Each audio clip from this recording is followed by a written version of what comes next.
Halo, apa kabar pemirsa? Berjumpa lagi bersama saya, Dadi Ramadan, dalam Warta Parlamentaria. Kami sudah menyiapkan beragam informasi seputar kinerja dan kegiatan anggota DPR RI. Dan inilah Warta Parlamentaria selengkapnya.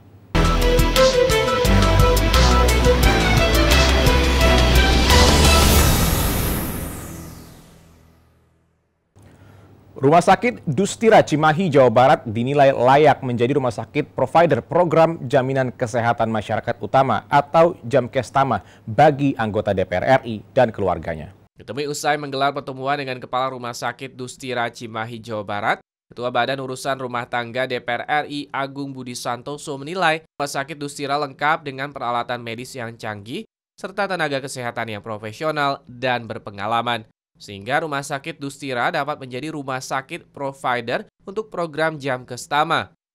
Agung berharap Rumah Sakit Dustira dapat memberikan layanan yang maksimal kepada anggota dewan dan keluarganya. Kalau rumah sakit itu tidak bagus kualitasnya, walaupun tua pun pasti sudah akan tergerus, ya. Tapi ini mampu menjaga komitmen dalam memberikan pelayanan ini yang luar biasa. Dan tentunya kami juga yakin, ya, rumah sakit ini juga diberikan dukungan peralatan yang cukup baik, sehingga secara kualitas rumah sakit kami tidak ragu. Rumah Sakit Dustira Cimahi, Kolonel Agus Ridho Utama menyampaikan, Rumah Sakit Dustira Cimahi sudah dilengkapi dengan peralatan medis yang canggih dan didukung oleh tenaga medis spesialis dan subspesialis. Agus Ridho menyatakan Rumah Sakit Dustira siap melayani anggota dewan yang ikut dalam program Jamkestama. Suatu kehormatan, suatu kebanggaan buat Rumah Sakit Dustira apabila bisa memberikan layanan kepada para dewan yang terhormat. Mengenai soal fasilitas kami akan tetap selalu menjaga dan insya Allah masih memenuhi standar dari apa yang diperlukan dalam pelayanan kesehatan tersebut. Dari Cimahi, Jawa Barat, Syahroni, TVR Parlemen, laporkan. Komisi 10 DPR RI akan mengakomodasi aturan terkait pembinaan olahraga sejak dini yang terkait dengan ranah Kementerian Pendidikan dan Kebudayaan dalam rancangan Undang-Undang Sistem Keolahragaan Nasional atau RUU SKN. Ditemui dalam kunjungan kerja ke kota Surakarta, Jawa Tengah, Wakil Ketua Komisi 10 DPR RI Abdul Fikri Fakih menjelaskan, Solo memiliki sekolah khusus olahragawan atau SKO. Namun Undang-Undang Nomor 23 Tahun 2014 tentang pemerintah daerah mengatur kewenangan kabupaten kota hanya untuk tingkat SD hingga SMP. Sedangkan SMA dan SMK menjadi kewenangan pemerintah provinsi, sehingga hal tersebut perlu dijembatani dengan Undang-Undang SKN. Keberlanjutan pembinaan sejak dini. Ini kalau di sini ada best practice-nya adalah SKKO namanya, Sekolah Khusus Keolahragaan. Tetapi karena terbentur Undang-Undang 23 2014 tentang pemerintahan daerah, sehingga kewenangannya kabupaten kota itu hanya mengurus SD sampai SMP. Wakil Ketua Komisi 10 DPR RI Hetifah Saifudian mengatakan, karena adanya desentralisasi, perhatian terhadap pendidikan olahraga menjadi tidak berkesinambungan meski pemerintah kota sudah berkomitmen. Hal ini dapat menjadi masukan untuk undang-undang pemerintah daerah. Tentang pendidikan olahraga. Jadi dengan adanya desentralisasi ternyata tidak berkesinambungan. Walaupun pemerintah kota berkomitmen belum tentu bisa berlanjut di provinsi. Jadi ini menjadi masukan untuk undang-undang pemerintahan daerah. Dari Surakarta, Jawa Tengah, Angga Pratama, TVR Parlemen, laporkan. Badan Akuntabilitas Keuangan Negara atau BAKN DPR RI mengapresiasi Pemda Sukabumi yang sudah tepat dalam mengawal subsidi energi di daerahnya. Meski begitu, pengawasan terhadap penyaluran subsidi energi tersebut perlu ditingkatkan agar subsidi energi khususnya BBM premium tepat sasaran.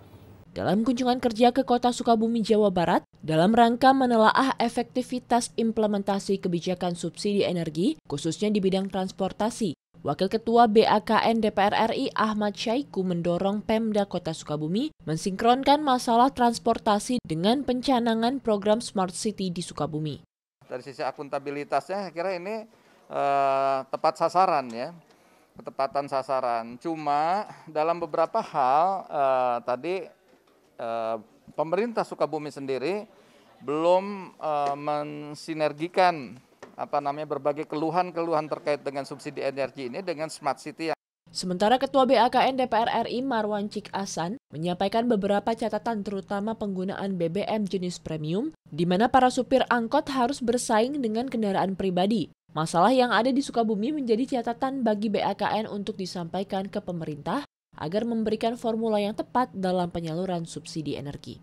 Apakah subsidi ini langsung drive secara nasional itu sama? Ataukah kita harus pilah-pilah sesuai dengan kondisi dan situasi sosial masyarakat di masing-masing daerah? Jadi kita ingin supaya subsidi ini kan karena anggarannya besar, bagaimana ini supaya bisa langsung dirasakan. Dari Jawa Barat, Mustaqim, TVR Parlemen melaporkan. Pemirsa, jangan kemana-mana karena kami masih memiliki banyak informasi lain dalam Warta Parlamentaria. Di antaranya datang dari anggota Komisi 2 DPR RI yang menegaskan bahwa keputusan penyelenggaraan pilkada tidak mudah. Selengkapnya setelah jeda berikut.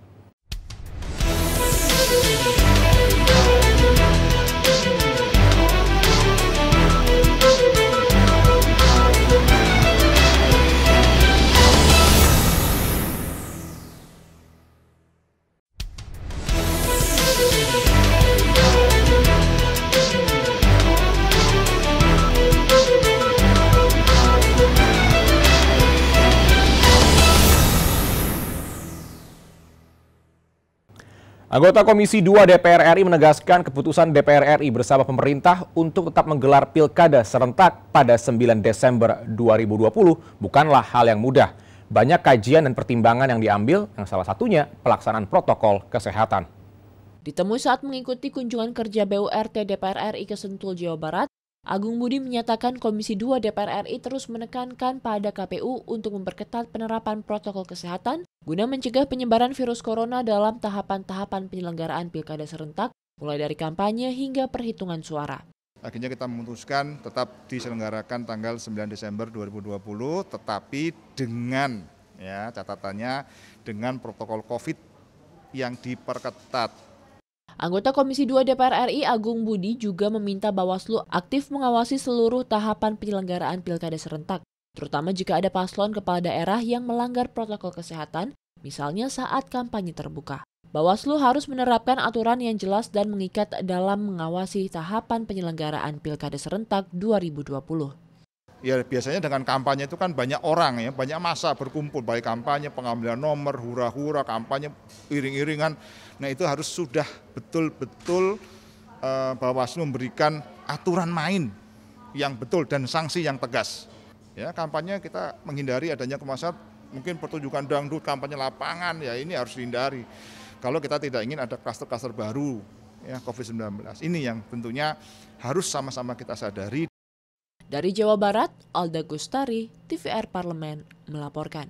Komisi 3 DPR RI meminta jajaran Polda dan Kejaksaan Tinggi di Yogyakarta turut berpartisipasi dalam pengamanan penyelenggaraan Pilkada Serentak 2020. Dalam kunjungan kerja spesifik ke daerah istimewa Yogyakarta, Wakil Ketua Komisi 3 DPR RI Pangeran Hairul mengatakan, aparat keamanan harus bekerja sama dan berkoordinasi baik dengan penyelenggara pilkada untuk menjamin penyelenggaraan Pilkada Serentak 2020 tidak menimbulkan potensi klaster baru penularan COVID-19. Semua pihak harus berkomitmen menjalankan protokol kesehatan, termasuk para pasangan calon agar menjaga keamanan dan menghindari kegiatan yang membuat keramaian atau kerumunan. Belum mengantisipasi bagaimana para paslon, pasangan dengan membawa pendukung-pendukung yang banyak tanpa menghiraukan aturan atau aturan jaga jarak, protokol COVID tidak diindahkan.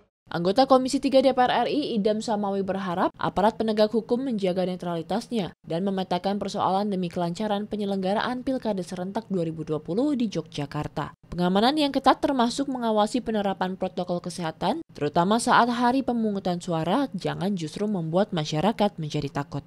Kalau sampai hanya kurang dari separuh yang menggunakan hak suara, ini kualitas pilkadanya juga diragukan. Nah, mestinya sebanyak-banyaknya partisipannya, tapi tetap dalam koridor tadi pandemi. Ya, nah ini memang tantangan berat bagi kepolisian. Dari daerah istimewa Yogyakarta, Slamet Sanjaya, TVR Parlemen melaporkan.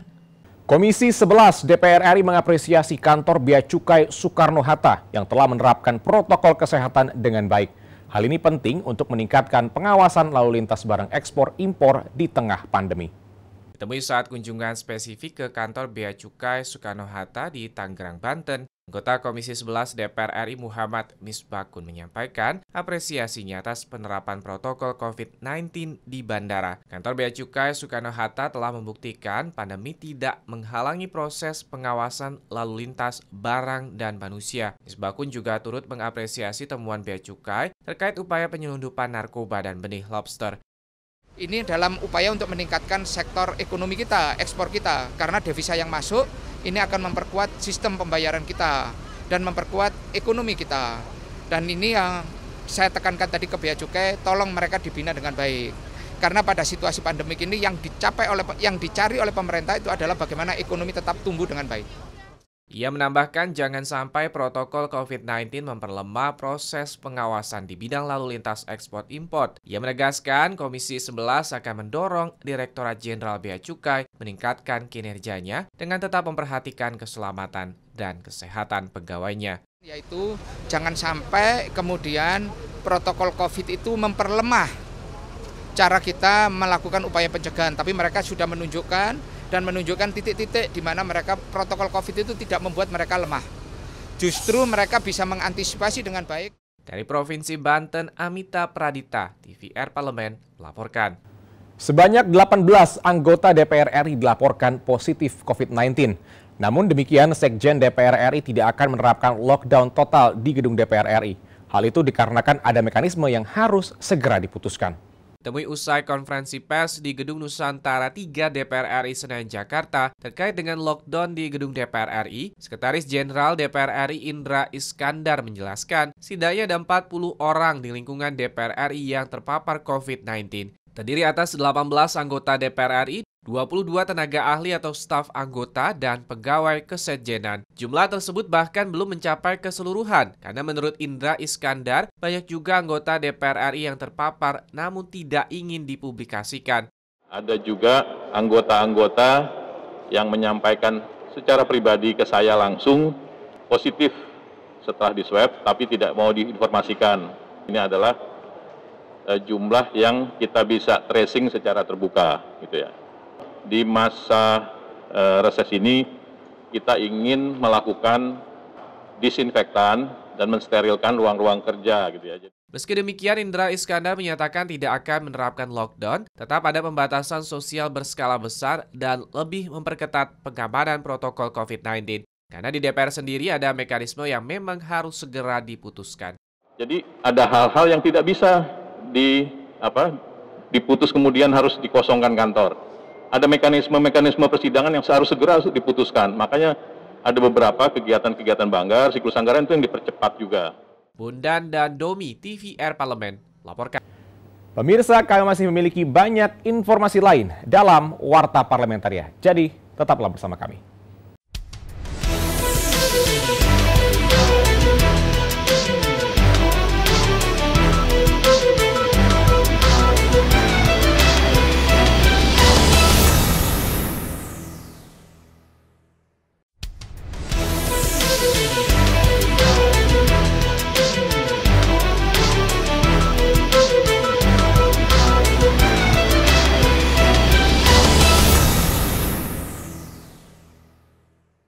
Komisi 11 DPR RI mengapresiasi program pemulihan ekonomi nasional atau PEN dan penyaluran kredit usaha rakyat atau KUR di Provinsi Jawa Tengah yang sudah berjalan tepat sasaran. Ditemui usai melakukan kunjungan kerja di Kota Semarang, Provinsi Jawa Tengah, dengan mitra kerja Komisi 11 DPR RI, Ketua Rombongan Kunjungan Spesifik Komisi 11 DPR RI, Dito Ganinduto mengatakan, Komisi 11 mendukung penyaluran kredit usaha rakyat bagi UMKM di masa pandemi, agar dapat pulih dan tetap bertahan. Dito juga berharap penyaluran KUR kepada UMKM dan non-UMKM di Jawa Tengah dapat mempercepat pemulihan ekonomi daerah. Dito Ganinduto berharap anggaran jaring pengawasan sosial yang sudah dianggarkan dalam APBN 2021 dapat membantu masyarakat yang terdampak pandemi COVID-19 untuk bertahan hidup dan mendapatkan pekerjaan. Program yang telah dicanangkan oleh Bapak Presiden, yaitu untuk menyediakan anggaran yang cukup besar untuk mengatasi pandemi COVID ini dan untuk membantu pengusaha UMKM maupun non-UMKM ini bisa terlaksana dengan baik atau sebagai pengungkit dari pertumbuhan ekonomi di seluruh Indonesia.